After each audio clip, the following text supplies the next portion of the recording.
So welcome back to the channel. Wait a second. It's the two of us. Should I say this is a Legacy of Faith, a podcast? Video recorded podcast. That's right. So on the channel, on the YouTube channel, one of the things we talked about from the very beginning is that we want to have some combinations. You've seen a couple videos, hopefully, of just me. You've seen one of Leah, I think, so far. Mary Carol's done one. We're still waiting on Turner. But also some combination videos, and those combination videos, we're actually going to give the title Legacy of Faith. That's the website that we run, but also we used to do this thing called a podcast at some point in time. Remember those? Yeah, vaguely. We recorded them at some point. Like we always said, it would be every other week, and about every 6 months we record one. It was great. But Leah and I want to jump on here. By the way, this is YouTube, so we have to tell people to like and subscribe. That's right. Make sure you like and subscribe to the channel, and thank you to those who've already done that. And but Leah and I recently, as we're releasing this video, we were asked by a congregation to do a marriage seminar. We're not going to rehash all of that, or even really rehash all of one lesson. But one of the interesting things that they asked us to do, this is at the North Jackson Church of Christ, Jackson, Tennessee. They had a split session, which we kind of made a joke about the fact of a marriage seminar and split sessions. That was great. But there was a session where they gave each of us very similar titles and kind of the same emphasis. And so we wanted to take just a few minutes, not even reteach those whole lessons, but kind of compare notes, what we talked about in each one. The overall thing was, do you see God in your wife, for me, and in your husband, for you? And then the subtitle, or kind of the thought they gave us to use as the jumping off point, was helping your spouse love God more than they love you. So before we dive into some practical things, Leah, why should I love God more than I love you? Why should you love God more than you love me? Well, I mean, and while you're talking, I remember I forgot to turn my notifications off my phone, so I'm going to do that just for a second. Go ahead. The Bible teaches that, actually. That if that God is supposed to have your whole heart and all of your mind, and so all of those things, and the verse is about Jesus saying, bringing enmity between the husband and wife and daughter-in-law and all those. That's the point of that, really, is that you should have your relationship with God be so much more important and at the priority of your life. So as if it would almost be like you even hate the other people, like comparatively speaking. Mm-hmm. So. And you go all the way back to the Ten Commandments. You shall have no other gods before me. And I think typically when we think about that commandment, we think of having a carved image somewhere, because that's one of the next commandments, right? But then we often, in other lessons, will turn around and say, a God can be anything you put before Jehovah God. Well, if that's the case, then if I put my spouse before God, the God of heaven, then that spouse has become that God that I have before Jehovah. And that's an Old Testament passage, but that just shows us how far back that concept goes. And in the New Testament, like you said, you shall love the Lord your God with everything. Mark 12, 30, and 31. So what we want to see in our spouse, hopefully, is our spouse putting God first. And then, we talk about that picture, the triangle that you see in all kinds of marriage books and sermons and seminars. God's the top apex of the triangle, and then the husband and the wife are the bottom corners. And the closer they get to God, the closer they get to each other. But that's only possible if each one, and then both collectively, are really putting God first. Mm-hmm. So let's think about, when you talk to the wives, we're going to give everything we talked about. For one thing, people may want to hear this as a lesson at some point, but just some practical things. You'll speak to wives, I'll speak to husbands. We'll probably, say some of the same things. What's a thing or two, and we won't go through the whole list, but just a thing or two that you mentioned specifically, maybe that kind of jumped out at you, that you said, hey, wives, or you as a wife, what are some things we need to do to aid our husband in loving God even more than they love us, you as well? That's a weird question. Well, and I kept it very general. I mean, I don't know if I use the words like love him, your husband loving you more than God, but I did talk about encouraging him to be closer and closer to God, and to build his spiritual maturity and things like that. But one of the biggest things I mentioned, well, the first thing I wanted to clear up or just say right away was that, especially for women, because I mentioned that we're nurturers and we're compassionate and we take care of people, we're caregivers, that you can't make your husband have a relationship with God. Because a lot of women will really stress and agonize over that because they think, if I do the right thing and I'm gonna, do this and do that, and then they're just forlorn when they can't see the growth. And so I said, he stands before God and he answers for himself. It's all just like you will. Mm-hmm. So that was one of the first things I thought it was important to mention. And then, well, let's mention, we jump off of that passage in 1 Peter, was it chapter 3, where it talks about the unbelieving husband. One of the things when I talk about that passage, I always say, it says, he may be won without a word. It doesn't say he will be, right. But she's still living, the right kind of life, and hopefully, like you said, she can't make him do it, but the Bible does give that hope. There's at least the possibility of him being spiritual or more spiritual based on her faithful life.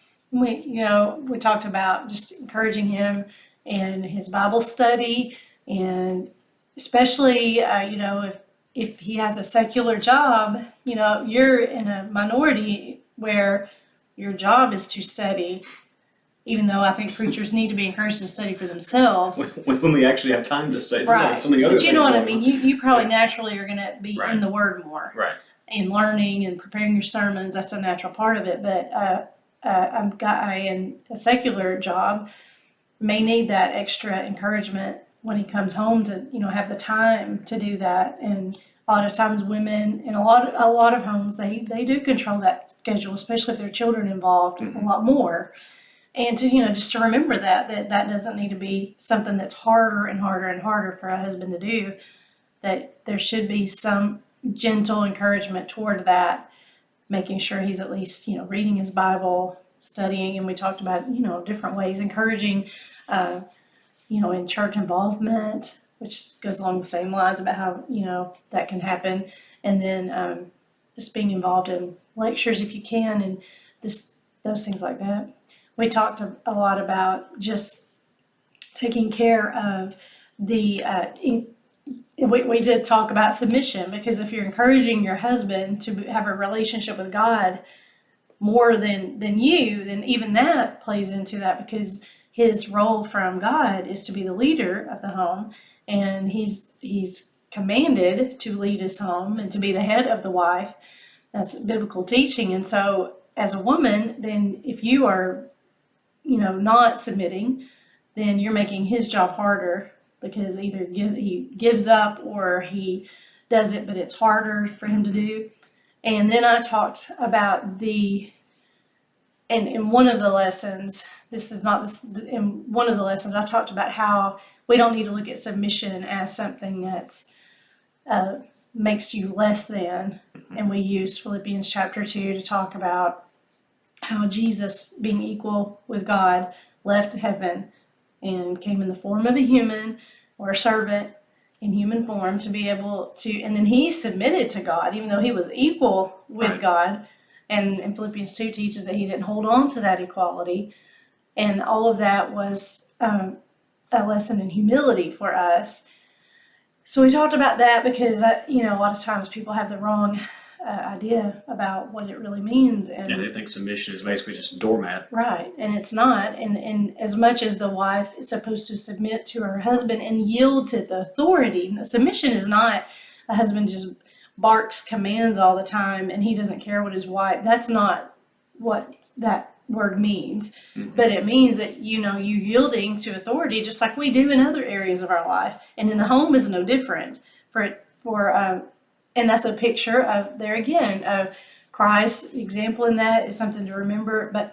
And also just the picture of not only is a wife supposed to submit to her husband, but hand in hand with that is that the husband is supposed to be loving her and taking care of her so much, just like Christ did for the church.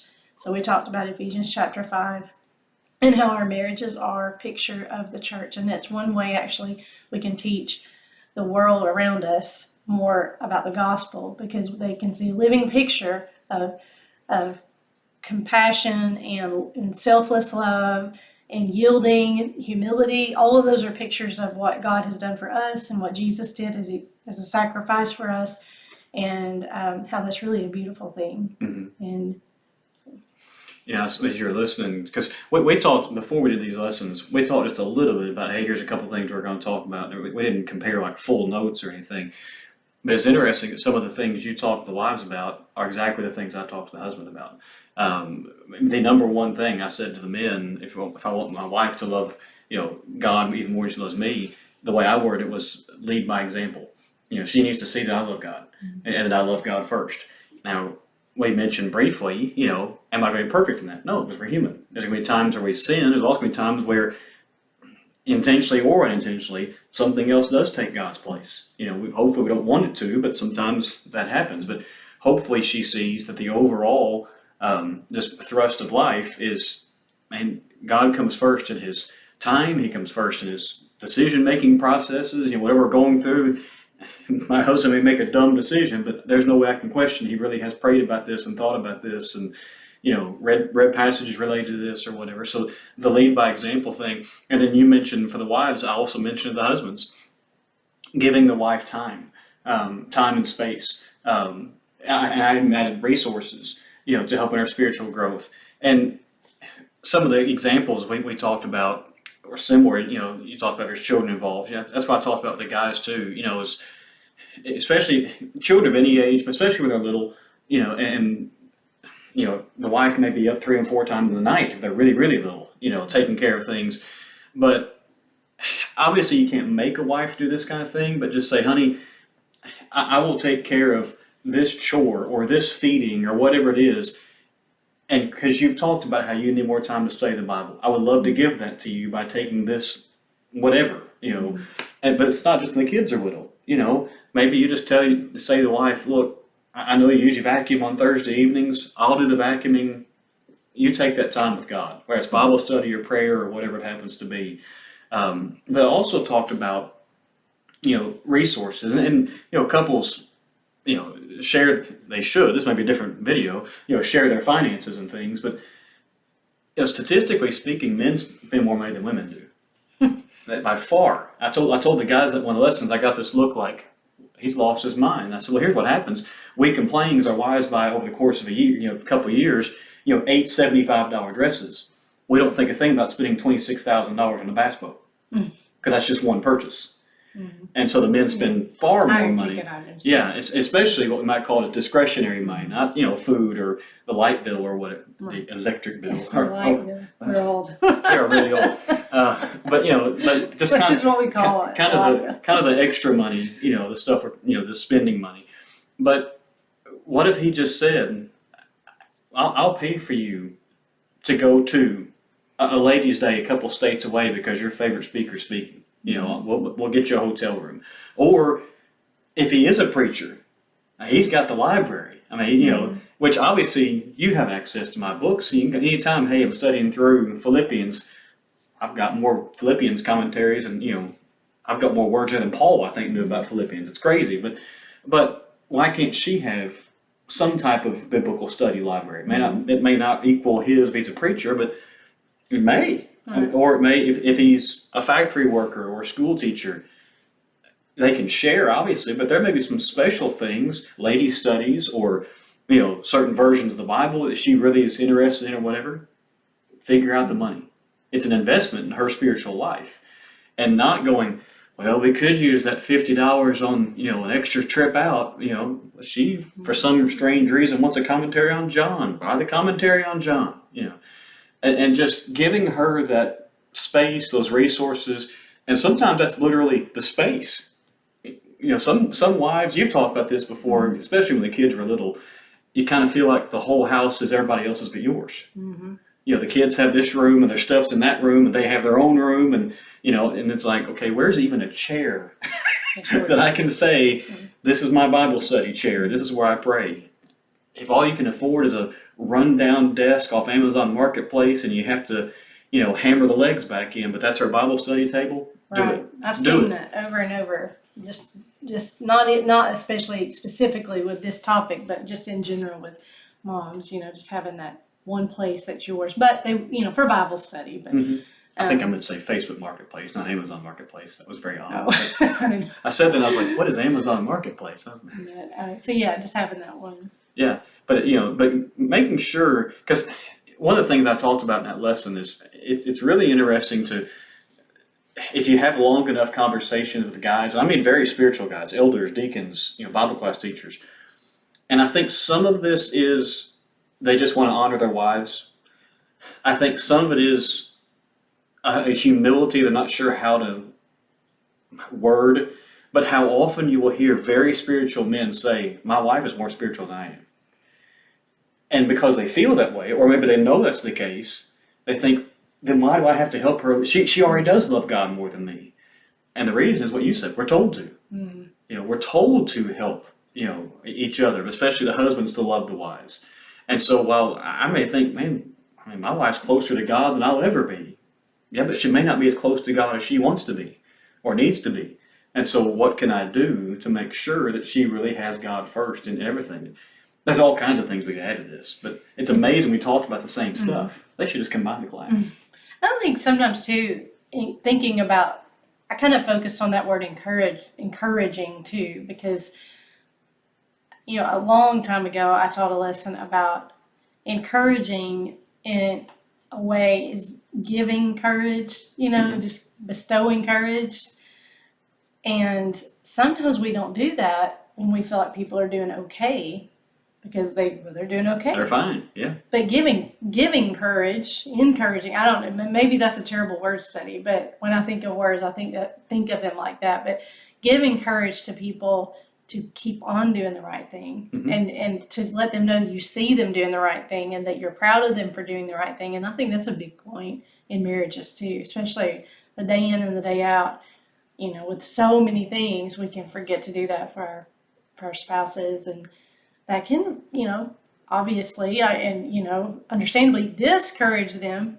Just stop. I've done this for a long time. I'm just tired of doing it. No one seems to care or notice, and that can be on both sides of the marriage. It's not just especially with their spiritual lives too. Like, you feel like you just don't get credit, and that happens when and we talked about a little bit about this, is just paying attention and not taking things for granted. I think it's just so huge when we're just thinking about things like this and just not taking things for granted. And putting us back in the thing, like you said, taking spiritual things. Right. Yeah, he actually led a prayer at supper for the first time in 6 weeks. Right. Man, talk it up. Right. Oh, and I mentioned that too. Like if there's, we mentioned respect, because even that is building. To me, it's just tied together. If you are respecting your husband and you're following God's commands, that's only going to benefit him and make him more encouraged and more bold to be who he needs to be for God. If you're always beating him down and questioning everything, which is so easy to do, but if you're doing that, then you're encouraging him in his leadership. And I remember one time I was like, sometimes some guys might not be naturally take charge kind of people, and they may shy away, and they may finally, when they finally say, I tell you what, this is going to happen, like maybe the husband in the family is usually more quiet, but if the one time he finally says, I'm going to insist on this happening, I want all of us to be doing this, or we're making this change in our family, maybe some improvement he wants to see. Well, it would be terrible, and it is terrible, if the first thing he hears is, well, that's not going to work. Can I ask you a practical example? Like you said this or this, and this isn't meant to be the only example. Let's just put some skin on here. What if it's the husband who says, you know what, kids, Sunday morning we're actually getting an hour early and going to Bible class. If the wife immediately goes, are we sure? That's the end of it. But if she says, you know what, I'll stay up an extra 30 minutes and iron the clothes. Man, he's going to feel 10 feet tall for having made what really is a fairly simply stated decision, but his wife backed him up. Yeah, because she's thinking of her, to be what generally would happen is that, you may have a situation like that, and as far as the wife is going, she's probably thinking about all the things that might not work out, or she, and it's a sign of weakness. It really is. But she may be offended, like, you didn't check with me about that first. Well, that's not really a requirement. Yeah, he might have been wise to, but it's not. Yeah, and it may not work out. There may be something that he was just totally, and that's a learning lesson for everybody. But it's not the right thing to say. We're talking about just like you say, a simple, let's do this to improve our family. Let's make an improvement here or change this kind of thing about our home life and our relationship, whatever. And why, just say, oh, well, that's not going to work, or it's Or so that's no big easy deal. to, yeah. We're like, well, he just, Yeah. I'm not going to really care if we leave that early or not, because, if you have that attitude, Or I'll add one more, or he'll never stick with it. Yeah. He may have really been struggling with that, whatever that decision is, for months. to say, And finally had the guts to say, here's what we're going to do. And if she goes, he'll never stick with it, he won't right then. So we did talk about just trying your best, and it's a learning experience. I mean, Sure. and it's harder and harder in our modern culture because, you start talking about things like this, and, the first thing people think of is that, well, that's just a sign of weakness, and you don't need to. Or male dominance. Yeah, He's a tyrant. Or here come all the caveats. Like, Yeah. what if he does this? I'm like, okay. I mean, no one is saying any of the bad, like, what if he's doing all the, but, it's talking about the examples like you were just saying.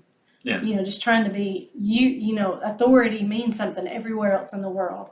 And so for some reason, when we get into the home with a husband and a wife, we want to throw out every reason why that's not workable. And it works everywhere else. It works. And there's a biblical principle, and I don't want to go down a rabbit trail. We could double the length of this podcast if we wanted to, but in 1 Corinthians 13, that love chapter, there's one of those phrases that I've really thought a lot about the last few years, because I struggle with it, not necessarily with you, but just with people in general. That phrase, love believes all things, what it really means is love believes the best. Mm-hmm. And so if that husband says, here's a decision, and the wife begins thinking, what about this, what about this? Does she really love him? Because is she really thinking the best about, he made this decision? I may not agree with the decision, but I'm thinking the best that he really tried to think and pray and put first things first, even if I think he's not doing it the right way.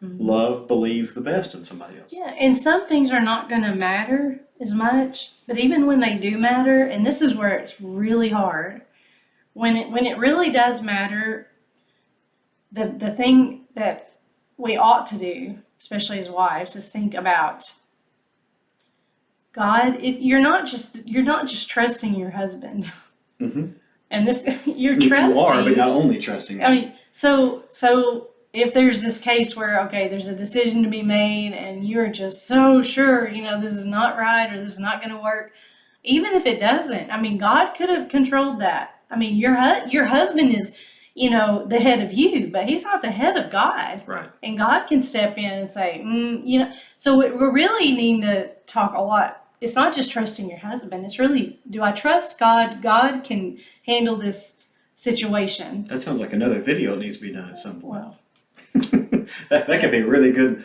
Leah's video, ladies. Let's talk now. Or we can talk about it. But it's true. Can I mention one other thing that we talked about with the guys, and then we're running. It's just like the podcast. We're running longer than we thought we would. That's okay. This was one that when I was putting the notes together, I think I put it third or fourth. I had 4 or 5 things, but I thought of it last, but I've kind of moved it up the list a little bit. If we're going to help our wives grow, spiritually, I put that the husband needs to seek and grant forgiveness. The easy one of those two to think about is seeking forgiveness, right?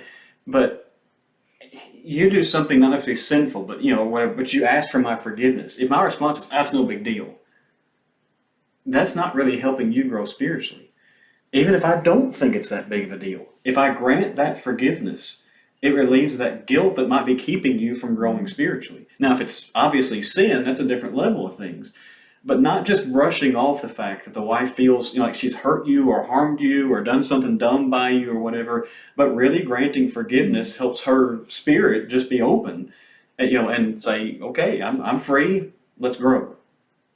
And I think that goes both ways. That's why I thought, because I think I think a lot of women, I'm not one, but struggle with guilt if they're not really forgiven. If they don't hear the words, I forgive you. Even if they are forgiven. But true. But if if he obviously says, I don't even understand this, but yes, it's free, it's over with. You're forgiven. Okay, we can move on. Yeah. But if he just like whatever, well then did he forgive me or not, or did he just shove it off? And those are very different things. But also obviously seeking forgiveness helps her grow closer to God, not because it puts her in the place of God, but because she sees a man who's trying to, get things right. And so it helps her to see, okay, he's trying, I need to try. It goes both ways. It encourages her in her spiritual walk, because if she thinks, well, he doesn't care if he did anything wrong and he doesn't want to make it right, then there it goes back to that whole well, why would I keep trying to do something? So we hope these things have encouraged you. We started the YouTube channel. We thought most of these are going to be individual, but every once in a while we do something together. We really are just, let's just be honest. We're trying new things. That's right. We should have named this channel "Throw Spaghetti Against a Wall." That's right. That's right. But in reality, seriously, reason we came with the YouTube channel was we wanted a variety of stuff. Variety. And when we thought, hey, let's try the video format for the fun of it. And so far, you've seen videos about hair things with Mary Carol, Habakkuk with me, So that series is ongoing. Chicken and dumplings from Leah. And hopefully you'll, because she can cook. I'm telling you, she needs to do more videos about all kinds of things. I've got ideas, but usually, when you're cooking, you're not Doesn't thinking about videoing. Doesn't be cooking videos, not does a it? cooking star. She needs to have her phone I'm ready. not looking at the camera either. You probably. That's all right. So we should look at the Okay. It's all right. But in all seriousness, we may not have the highest quality, cinema. If you could see our setup, we do have a fire back here for the fun of it. But we don't have all the fancy lights and everything. But we're just a family who wants to help families, and this is just a format for us to do it. So subscribe to the channel. I don't know when we will record as two of us again, but there will be more videos coming. There might be another Habakkuk coming in the next few days. Don't ask me how I know that, since I've already recorded. But there'll be other things coming soon. How about this for a podcast? I'm like, Leah, I love you. I love you. And until next time, your family can go to heaven. Just make sure you go there together. In all seriousness, thanks for watching.